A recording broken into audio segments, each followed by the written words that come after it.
Have you thought much about what Jesus really meant when he instructed us to pray this prayer? Give us this day our daily bread. Hello, everyone. This is Jeremy Weimer.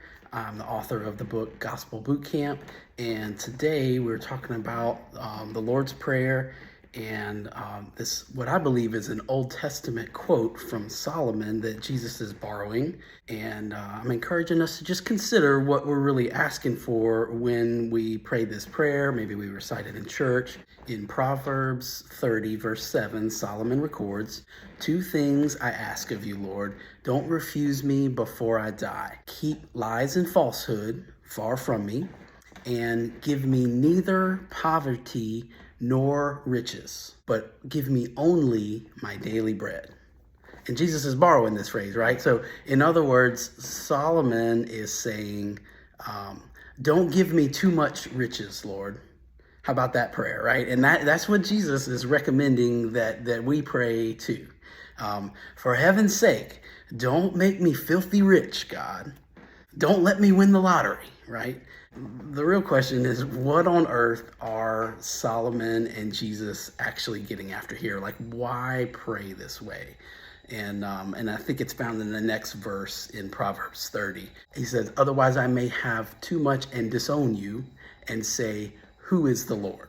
And that is the danger of excessive wealth or excessive riches. It's this perspective. What do I need God for? I'm independently wealthy, basically independent of God. And Jesus is saying that would be so bad for you.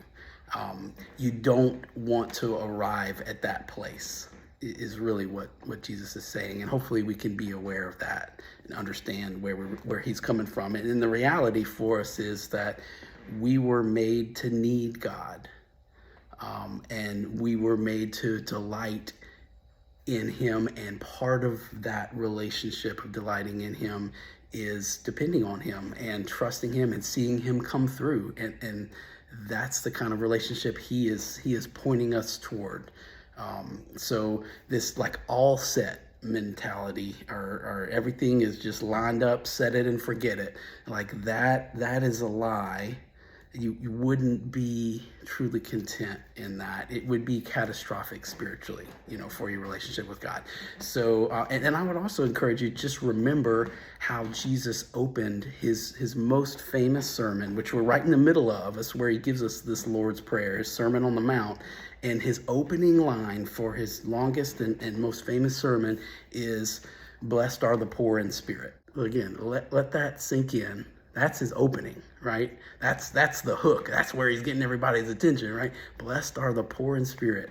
And I think what he means by that is, if you consider yourself to need God and you have that awareness of how much you need God, then you have been given something of incredible value. Something that's worth protecting and being grateful for. And I would encourage you, like, if you haven't thanked God for helping you have the awareness that you need him, I would encourage you to thank him for that and be grateful for it. And the way to protect it is really what Jesus is getting after in his instructions on prayer, is how do you protect that awareness and protect that gift. And it's courageous prayer, right? What I really need today, Lord, give me that. But just give me today's bread. I'm going to be content with that. Help me be content with that. I still want to remember that I need you tomorrow. So don't give me so much that becomes a problem.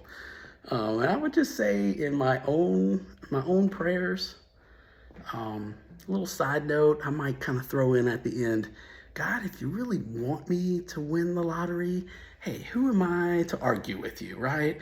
But please do help me have the character and the integrity and the humility to be able to handle that in a way that honors you. So if you enjoyed this little reflection today in this video, I hope you'll like my page and subscribe to it, and I will talk with you again soon. Thank you.